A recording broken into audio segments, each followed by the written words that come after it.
We have so much K-pop news to talk about today. Lisa submitted for an Emmy, but did Twice copy Jennie? All that and so much more in today's episode of Totally Legit K-pop News with me, Angelina. So if you're interested, please keep on watching. Don't forget to like, comment, and share this video with friends you don't have. And without further ado, let's get into today's video.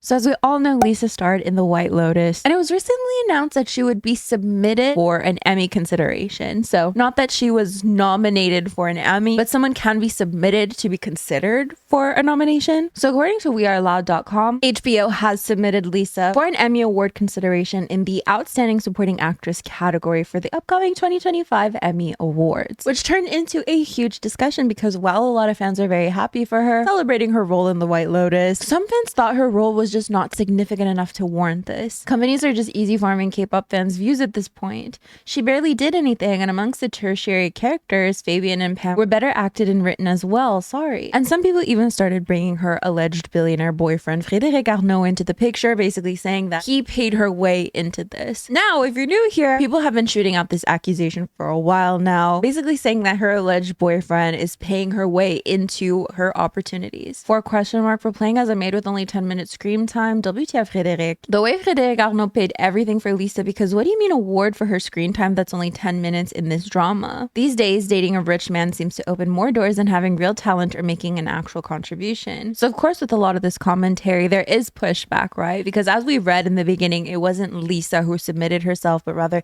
HBO who submitted Lisa into consideration for an Emmy nomination. And of course, a lot of people also pushing back against the billionaire boyfriend paying her way into everything allegations, saying that Lisa works hard, and it's really misogynistic to say that. But of course, let me know what you think of this Emmy nomination. Do you think screen time really matters? I mean, I will say at the end of the day, it is like a consideration. Like, they're submitting her for a consideration. She hasn't actually been nominated for anything yet. So of course, we'll see where this goes, but let me know your thoughts. On to a super important question. Did Twice copy Jennie? Twice recently released this video, fourth full album intro 4. And as we can see, they're all wearing blue outfits with black hair. So keep this visual in mind, because some people started accusing them of copying Jennie. Everyone wants to become like Jennie, with people just responding with this clip of Jennie. Twice blatantly copying Jennie's Zen fit, and Jennie's beats wasn't on my bingo card for 2025, but here we are. JYP is never beating the allegations. The beat too? What? Ooh, I need my singular earphone for this.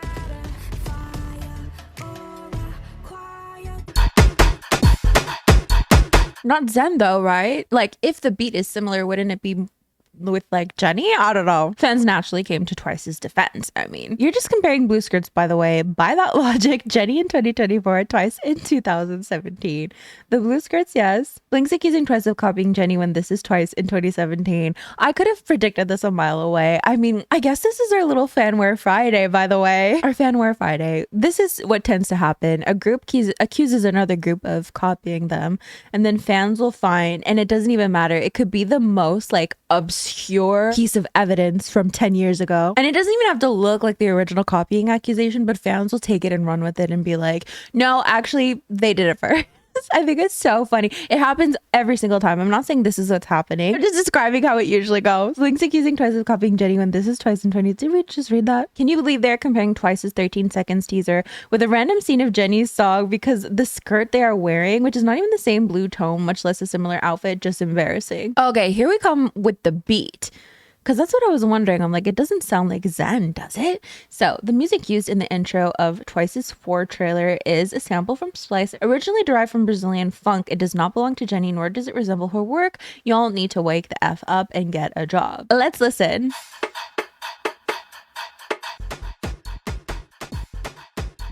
While we're here, let's compare it as well to like Jennie.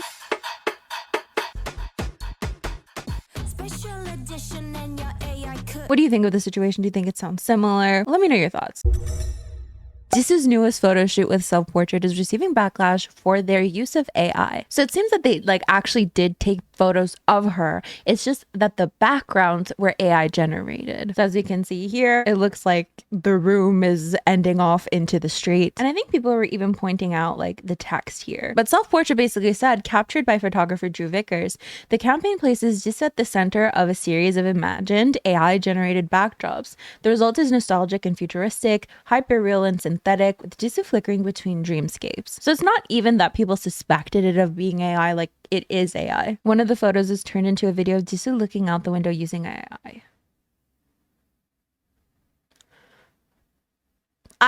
I will save my thoughts for after, but is that self-portrait? Okay, so self-portrait like posted that themselves. Okay, let's read what some fans think first. This is scary. Hope Jisoo will not tolerate this. Jisoo deserves better. Can we stop using AI? Jisoo deserves better than this. Why use AI when you have such a beautiful model as an ambassador? Make it make sense. Why would y'all do this? Why is this an AI? I mean, the use of AI is definitely an interesting conversation. When we talk about artists receiving backlash for using AI, of course, there are plenty of people who have no issue with the use of AI, who think that it's the future, that we're just gonna have to get used to it and so on and so forth. So here's some more comments. Best use of AI in a while. The goddess is Kim Jisoo. Jisoo is so pretty. Is this AI? Damn, so good. She is as beautiful as AI. So of course, let me know your thoughts in the comments. I have very let me give a take. But it's my take. Here's your little warning, okay? And it's my opinion. So I have to say, you know, on one hand, I have come to like this understanding that it is the future. Then there's no arguing that. And I feel like when I say things like that, people are like, so you're just gonna sit there and accept? Do I have a choice? Who am I? Do you think I can combat this? I cannot. I'm just a girl in her room. Yes, on one hand, it is objectively it is the present. Actually, what future? It is the present. I wish we could come to not an understanding. I wish we could get to a point of, you know, like using AI in a good way. And when self-portrait posted that video of just like looking back and it's like AI, like you can tell it's AI, like it just reeks of AI. It reminded me of like scrolling Instagram, and there's like this trend, or there's this thing that I keep coming across, and I try to skip and not let my algorithm feed this to me, because it's just a picture of somebody and then suddenly they're moving, and I know it's nothing new, but I'm like, it's so annoying. Give me something real, or like, you know, it's always something transforming into something else, and it's so annoying, and because it's just not real, and I don't see how this contributes to anything. It's not like it's real art or anything.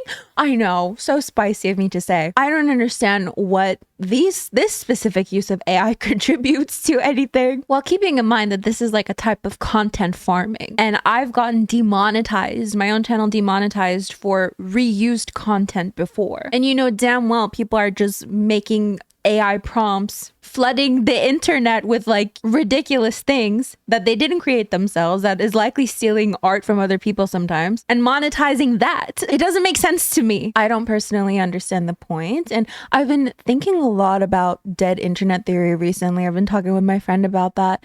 There's this channel that I actually like watch some of their videos, and they have like 6-hour videos sometimes. It's like a commentary channel, a faceless commentary channel. I'm like, is this freaking AI? Do you even need a human anymore to make commentary videos? And that's the thing. Sometimes AI is like so obvious and you're like, oh my God, whatever, AI. But sometimes AI is literally amongst us and you can barely tell. Like, I can't even prove that this channel is AI. I just have like a suspicion that something is a little off. But anyways, dead internet theory. What if all we're doing is communicating with bots? Like, this isn't even a real person that you're talking to. I mean, of course it is a little scary, I will say. And I'm sure you guys remember once we were talking about Red Velvet's use of AI in their teaser pictures. And I was literally searching it up and I found an AI website using AI to recapitulate my coverage on Red Velvet's use of AI. Like, they literally used my content to make an article about AI using AI. And it was just like my face. It was the thumbnail of one of my shorts, and they used that as like their article heater, not whatever, their article picture. And I was like, this feels dystopian. I'm not gonna lie, because they're literally taking my content and it's like not really contributing anything to anything. I don't know. That's just a take that I have, perhaps. Let me know your thoughts. Now, if only we had some Rosé news to finish off and have each member of Blackpink in this video. Well, you're in luck today. So Rosé is going to be appearing on the Kelly Clarkson show, which is leading fans to be worried about the tour. Because if she's doing all this stuff and there's like, what, 48 days left to the tour? What about the tour? Are they not preparing for this? What on earth is going on? Girl, the comeback. 45 days left for the tour and Blackpink are literally everywhere but in the studio/practice room. Rosé, girl, how about the comeback? These girls did not anticipate how long it would take to produce their first full albums and the success of their solo careers after that. How can a group with the tour coming up and no new music since their last tour 3 years ago still not be prioritizing the group? They have barely spent a weekend together, yet they DGAF. We're just going to get random songs thrown into an album by Teddy with zero growth or cohesion. F this. So of course a lot of fans are really worried about the tour, but it seems that some people recognize that this was a pre-recording. So Rosé on the Kelly Clarkson show, January 3rd, 2025. That far back? What? When the video was posted, netizens noticed that it was a pre-recording as past photos from her January appearance showed her wearing the same outfit. But if she appeared in January and she's scheduled again, wouldn't that not be... You lost me there. I mean, you guys don't know where they are every second of every day. And there's no way they don't already have an album. There's so many songs in YG's Dungeon. But anyways, let me know what you think.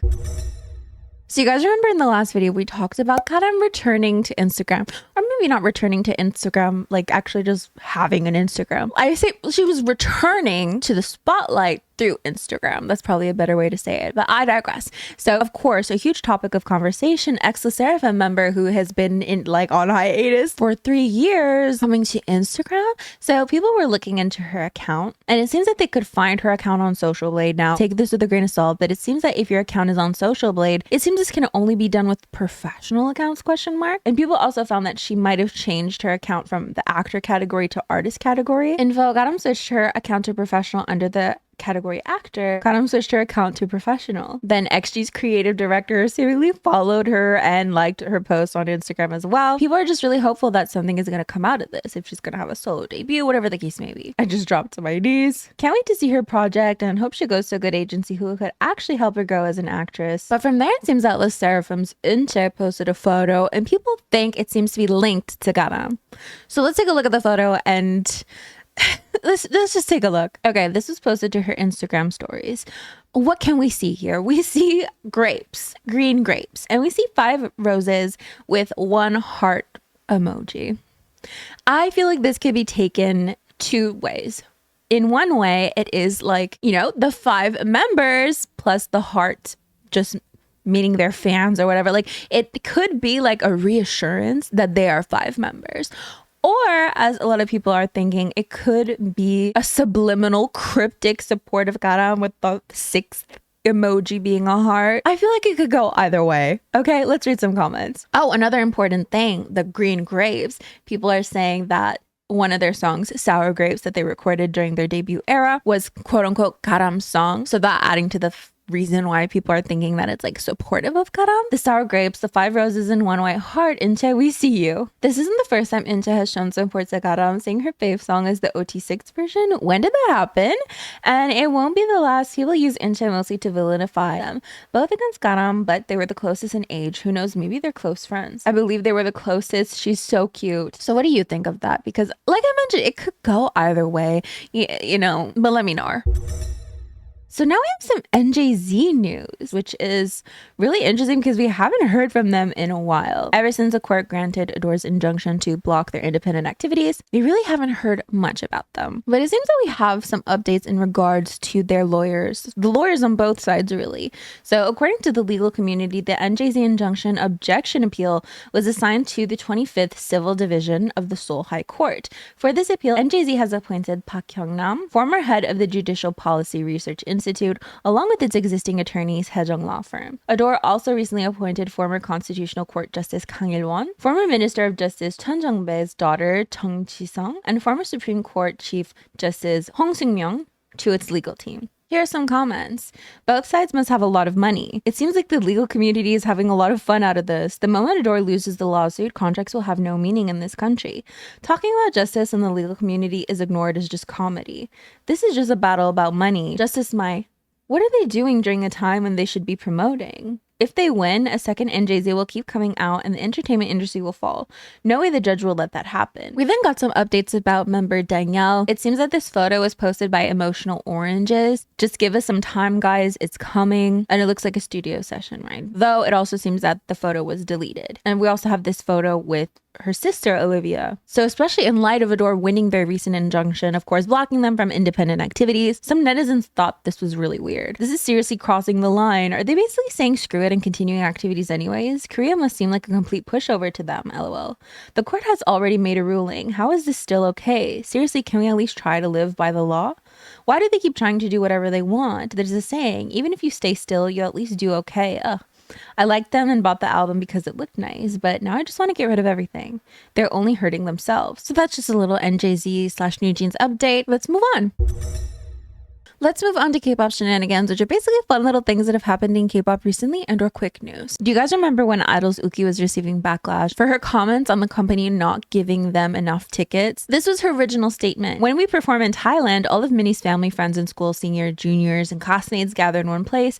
It's our concert, but we still have to buy the tickets with our own money, and I just don't get that. To be precise, we only get 4 free tickets per person, and we have to pay for any extra ourselves. So she went on to clarify by basically saying that when she's on variety shows, she tends to be in a playful, high energy mood. Quote, I think I was forcing it a bit too much that day. I hope people don't misunderstand. It's not that I wasn't thinking about the fans. I was just trying to joke around when I was asked about putting the concerts together by making the company seem stingy. She goes on to say that she understands that concerts wouldn't be possible without the fans. Quote, what I intended was to nudge the company in a playful way. I can only hope this clears any misunderstandings. I did see the comments that the fans left. I realized that I had hurt their feelings. I'm truly sorry. So if you remember, we were discussing that, like, is it like too entitled, or was she just like making a jab at Cube, which is kind of like an idol?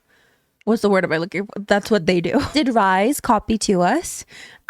I love this post. This post is the funniest thing I've ever seen in my entire life. So there was a post. This really does look a lot like Tuas's outfits. Now, whenever I see this kind of school uniform, I immediately think of Tuas, lol. And this is the picture in question of Rise wearing school uniforms. When I tell you... When I tell you the school uniform, and I know the comments are also going to say this, that like literally everyone and their mother has done a school uniform. Even when the song doesn't require a school uniform aesthetic, you know damn well you're going to see a school uniform in one of those music stages. I used to roast K-pop outfits. The amount of school uniforms when school uniforms were not needed, baffling to me. They sneak one in for whatever reason. And here's... It's honestly such a common school uniform. To be fair, the style is super common, but since their debut look left such a strong impression, it reminds me of that. I think that's fair. Now that I'm seeing it like this, it does look similar, but school uniform styling has been around for ages. Maybe it just feels that way more because they're both 5th gen groups. So on and so forth. There's this clip of Cat's Eyes Laura literally signing somebody's chest. Mina from Twice went to Cannes International Film Festival, and then Jihyo posted these funny pictures of her also at Cannes with her. Artemis are having a comeback. Club Icarus. IWIT revealed their comeback schedule. This is so cute. Oh my god, I love it. Oh, like those old books, like those I Spy books or whatever. It kind of reminds me of that. I love it. And From Us 9 announced a summer comeback as well. But I reckon that is basically it for today's video. Thank you so much for joining me. Song of the day is UFO by 5E. It's just so good. Go listen to it. But anyways, don't forget to like, comment, and share this video with the friends you don't have. These are the lovely individuals who help support my channel on a monthly basis. It means the world to me. Thank you so much. And as for me, I'm gonna get going. So I'll see you guys next time. Bye.